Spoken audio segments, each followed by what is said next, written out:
Tema kita pada hari ini adalah seperti di dalam tayangan kita, Tuhan melepaskan ikatan penghambat hidup.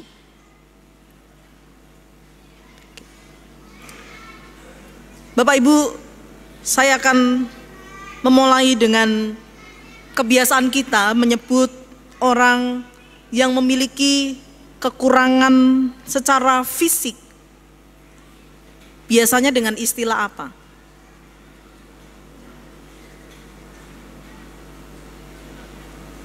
Punya keterbatasan secara fisik, tidak bisa berjalan. Oke, kita biasa menggunakan istilah cacat. Maaf.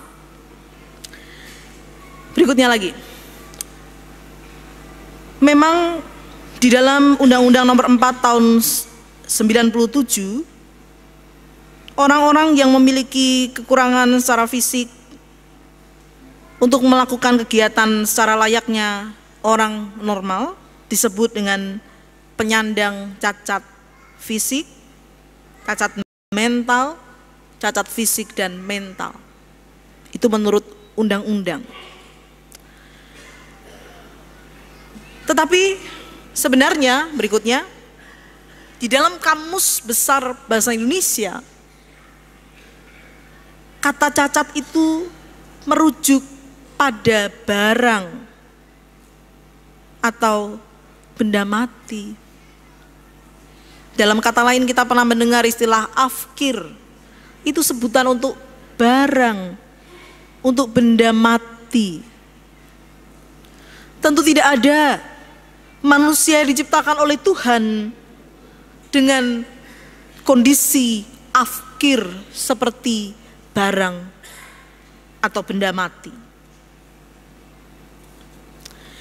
Nah, karena terbiasanya kita menggunakan istilah cacat, penyandang cacat, kita menjadi agak asing, berikutnya lagi, dengan istilah disabilitas atau difabel.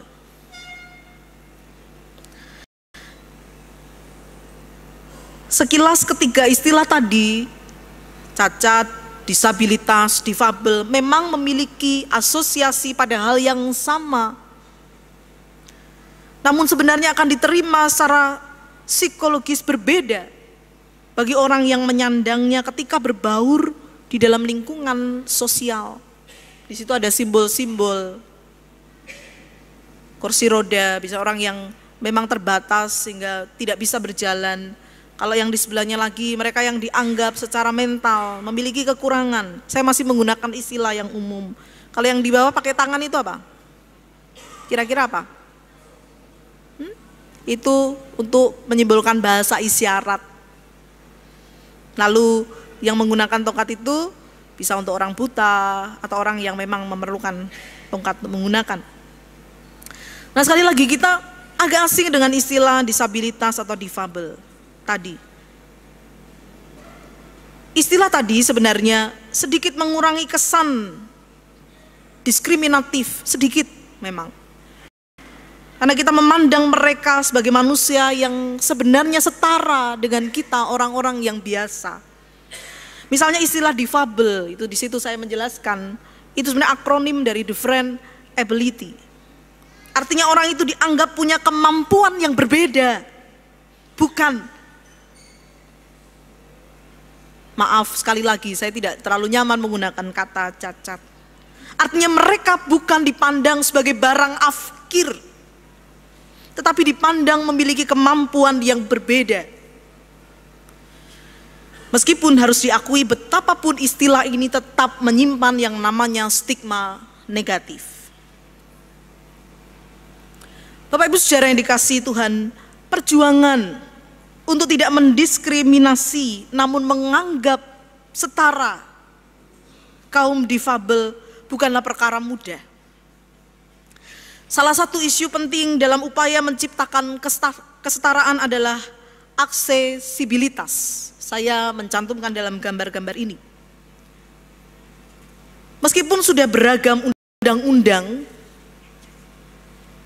tetapi aksesibilitas bagi para penyandang disabilitas belum sepenuhnya mampu diwujudkan. dan dijamin oleh pemerintah. Kita dapat melihat bahwa tidak semua fasilitas-fasilitas yang mendukung aktivitas orang dengan disabilitas dapat dipenuhi di semua tempat. Ada bis yang memungkinkan mereka bisa naik, tetapi gambar yang sebelah kanan itu sepertinya adalah gambar di stasiun Gambir, yang memang tidak ada tempat untuk orang. Kalau liftnya mati ya sudah, mereka harus dengan cara seperti itu. Ada toilet-toilet yang menyediakan tempat khusus, tetapi juga banyak yang tidak. Artinya di dalam berbagai aktivitas kehidupan, mereka ini terdiskriminasi, termasuk di dalam kehidupan beragama. Jangan-jangan kita di sini pun sedang mendiskriminasi mereka yang tidak bisa mendengar saya berkhotbah karena saya tidak bisa menggunakan bahasa isyarat. Bapak Ibu Saudara yang dikasihi Tuhan, sikap diskriminatif terhadap kaum difabel juga nampak di dalam bacaan Injil kita yang tadi dibaca dalam bahasa Jawa. Ceritanya pada waktu itu, gambar yang berikut ini ya, Yesus sedang mengajar di dalam sinagog atau rumah ibadah. Dan di dalam kerumunan orang banyak yang sedang mendengarkan ajarannya, luar biasa kalau kita melihat bacaan tadi, mata Yesus tertuju kepada seorang perempuan yang sudah menderita 18 tahun lamanya disebutkan di dalam Alkitab kita. Di situ ada seorang perempuan yang sudah 18 tahun dirasuk oleh roh sehingga ia sakit sampai bungkuk dan tidak dapat berdiri dengan tegak. Yesus berkarya di tengah suatu zaman di mana sakit dan penderitaan yang membelenggu manusia selalu dihubungkan dengan kuasa roh jahat. Roh jahat dianggap telah mengikat si perempuan ini sehingga ia begitu menderita dan tidak leluasa untuk bergerak. Menariknya, kalau kita lihat, tanpa meminta dan tanpa terlebih dahulu perempuan ini percaya kepada Yesus. Yesus memintanya untuk tampil ke depan dan ia mengatakan, "Hai ibu, penyakitmu sembuh." Yesus kemudian meletakkan tangannya atas perempuan itu dan dia disembuhkan.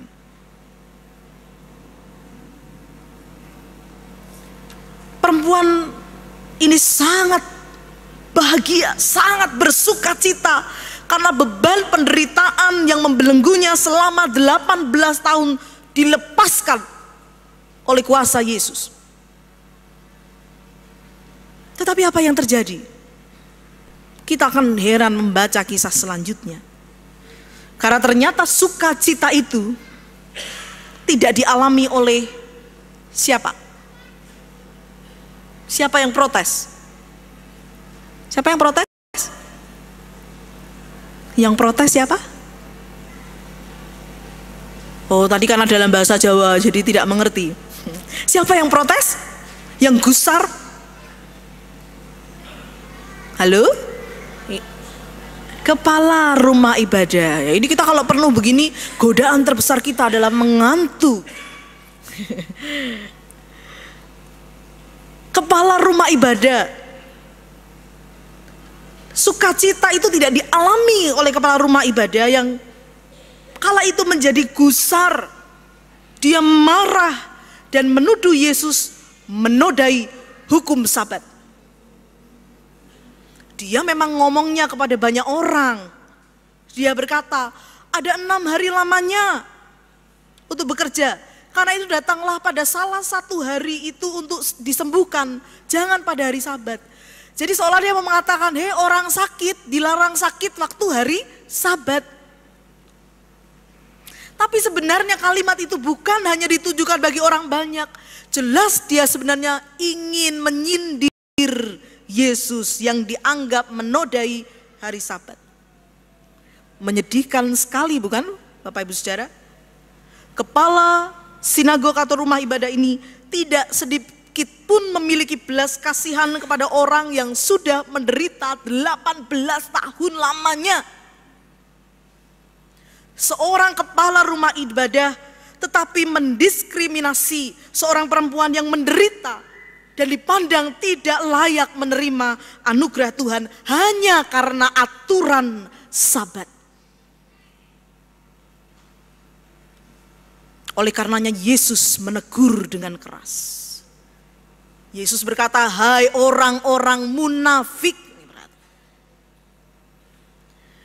Dalam konteks ini munafik berarti dia tahu kebenaran tetapi tidak untuk dilakukan, melainkan dipakai untuk menghakimi, mengukur orang lain. Dan Yesus membuktikan kemunafikan kepala rumah ibadah itu dengan cara melihat kebiasaan orang Yahudi yang sebenarnya tidak pernah melarang untuk memberi minum hewan ternak pada hari Sabat. Jadi pada Sabat, hewan ternak yang dikurung dalam kandang biasanya tetap dilepaskan dan dibawa ke tempat mereka minum. Kita bisa lihat pada ayat 15. Yesus akan mau berkata, "Masa untuk lembu dan keledai boleh dilakukan suatu pekerjaan tertentu, sedangkan untuk manusia bukan barang?" Untuk manusia, seorang perempuan yang sudah sakit 18 tahun diikat oleh iblis, Yesus dipandang bersalah karena melepaskan ikatan itu hanya karena itu terjadi pada hari Sabat. Bapak Ibu Saudara yang dikasihi Tuhan, saya ingin mengajak kita belajar 3 hal dari bacaan kita hari ini. Jadi kalau tadi bacaan itu rangkumannya seperti ini, kita akan belajar 3 hal. Yang pertama adalah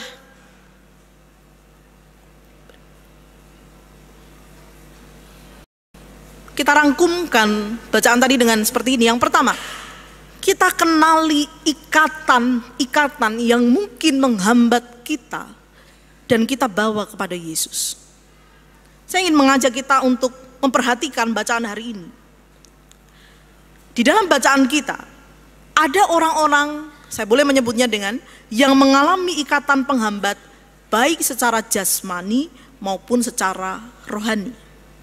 Pertama dialami oleh perempuan itu. Perempuan yang sakit 18 tahun, jelas dia mengalami hambatan secara jasmani. Karena dia tidak bisa beraktivitas seperti orang lain karena bungkuknya itu sakit yang teramat sangat. Dia jelas mengalami hambatan secara fisik. Tetapi tidak hanya itu, dia juga mengalami hambatan secara rohani atau spiritual. Karena orang-orang yang memiliki disabilitas secara fisik, rupanya juga dipandang sebagai orang yang tidak layak. Dia dihambat karena dipandang tidak layak. Bahkan di mata kepala rumah ibadah, dia lebih tidak layak dibanding lembu dan keledai. Tapi sebenarnya selain perempuan yang sakit 18 tahun ini juga ada di dalam bacaan kita orang yang mengalami ikatan penghambat. Siapa itu? Jangan dibuka dulu ya. Apa sudah dibuka? Belum. Jangan dibuka dulu. Siapa itu? Di dalam bacaan kita, selain perempuan yang sakit 18 tahun, juga sebenarnya ada orang yang mengalami ikatan yang menghambat hidupnya. Siapa itu?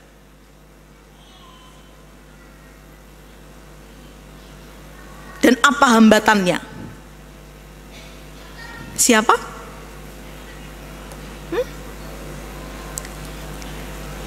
Kepala rumah ibadah. Dia tidak mengalami hambatan secara fisik, tetapi dia terikat, dibelenggu oleh hambatan ikatan rohani spiritual. Apa yang mengikatnya? Dia terikat oleh belenggu kemunafikan.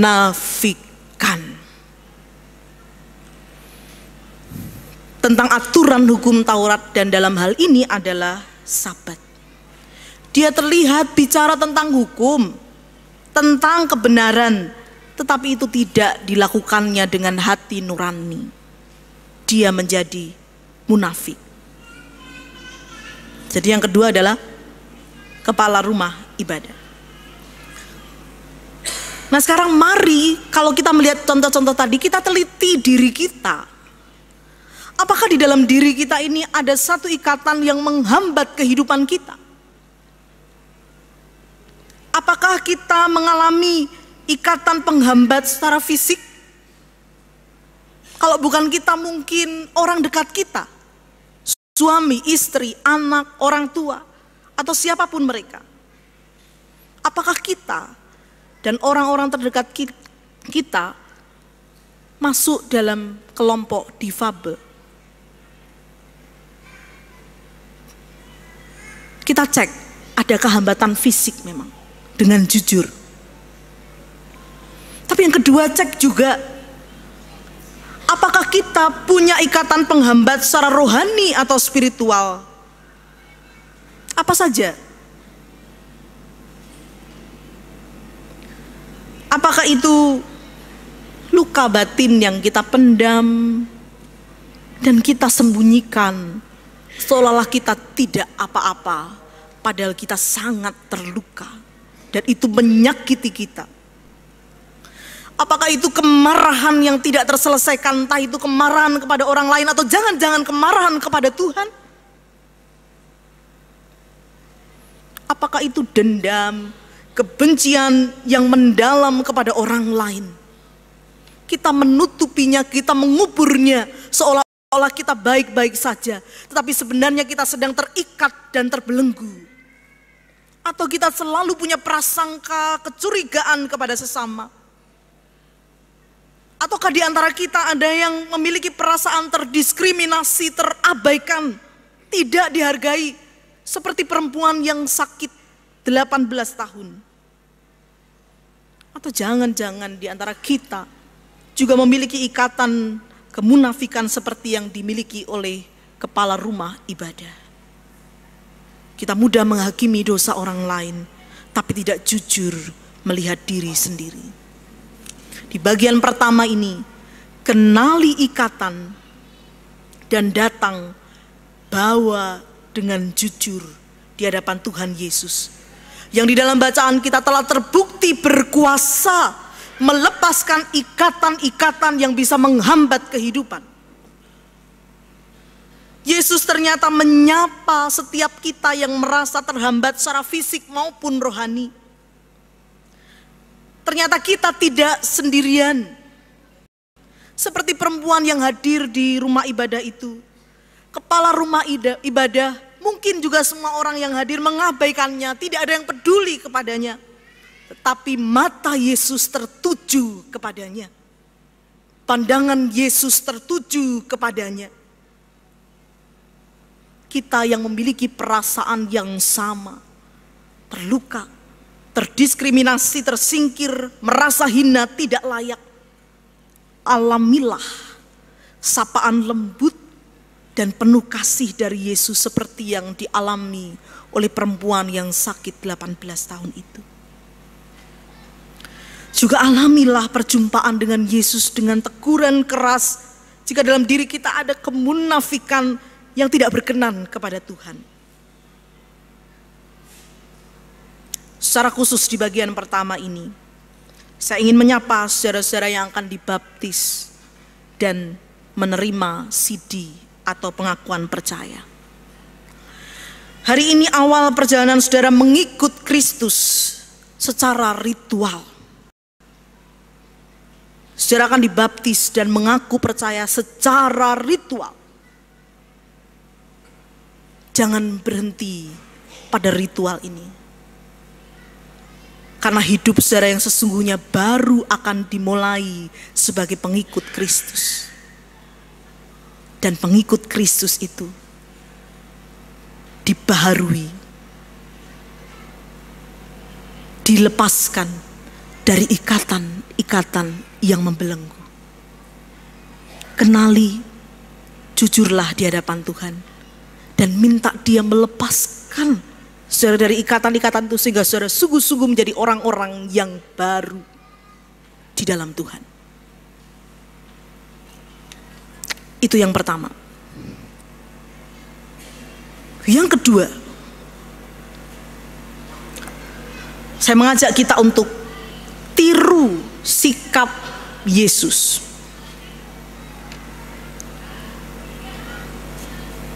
Yesus tidak mendiskriminasi, melainkan mengapresiasi, menghargai perempuan yang terikat dan terhambat tadi. Kita meniru Yesus, dengan kita juga belajar untuk tidak mendiskriminasi mereka yang mungkin mengalami hambatan fisik, kelompok-kelompok disabilitas.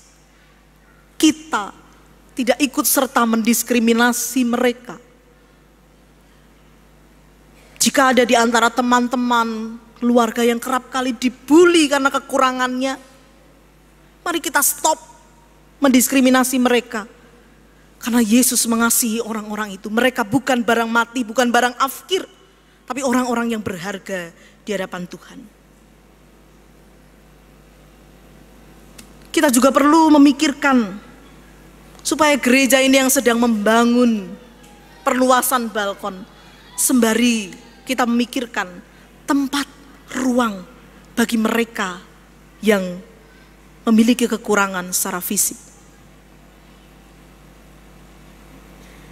Saya tidak tahu apakah mungkin pada Sarpras ini ya, tempat untuk kursi roda itu selama ini di samping ya. Mungkinkah satu saat di pintu utama kita ini juga ada tempat bagi mereka, orang-orang yang selama ini terdiskriminasi di fasilitas umum, tetapi kita hargai di gereja ini. Saya tidak tahu, mungkin enggak ya Pak? Ada tempat untuk kursi roda di pintu masuk kita. Sekarang semuanya tangga ya yang di situ ya.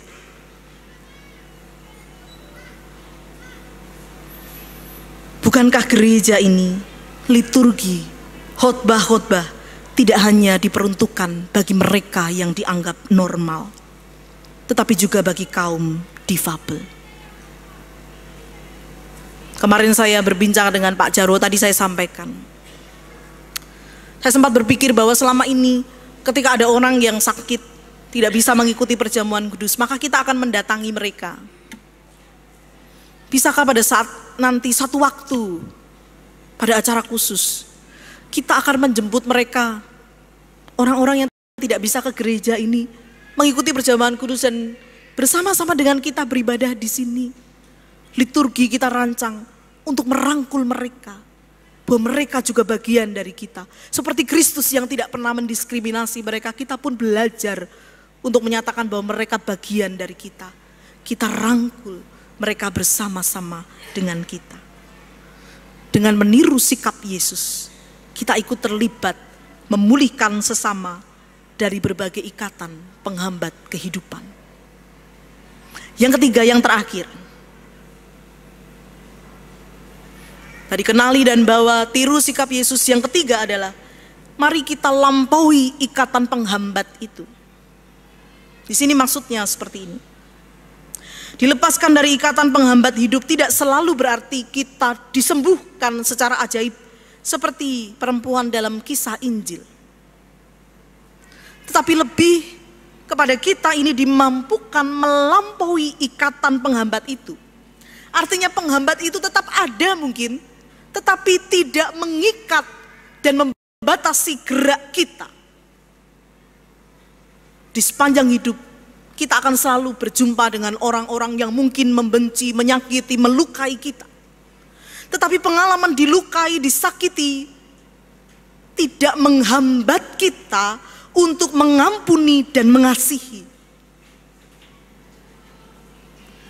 Demikian juga keterbatasan secara fisik tidak menghambat kita untuk berbuat sesuatu.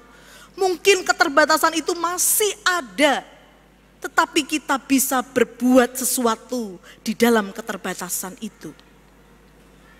Saya akan mencontohkan dua tokoh, orang-orang terkenal di dunia yang ternyata memiliki keterbatasan secara fisik. Yang pertama adalah, berikutnya, pernahkah mendengar nama ini? Helen Keller. Helen Adams Keller. Dia seorang perempuan yang luar biasa karena keterbatasannya mampu dilampaui dengan dia berbuat sesuatu. Helen ini seorang penulis Amerika, aktivis politik dan juga dosen. Dia seorang tunanetra dan tunarungu pertama yang mendapatkan gelar sarjana seni. Di situ keterangannya begitu. Helen Keller ini juga aktif melakukan berbagai kampanye-kampanye menentang perang, menghargai perempuan, hak-hak pekerja dan sebagainya. Dia berkarya melampaui keterbatasannya. Tidak hanya Helen Keller. Yang kedua, sebenarnya masih banyak, saya hanya berikan 2 contoh. Kita pasti mengenal orang ini.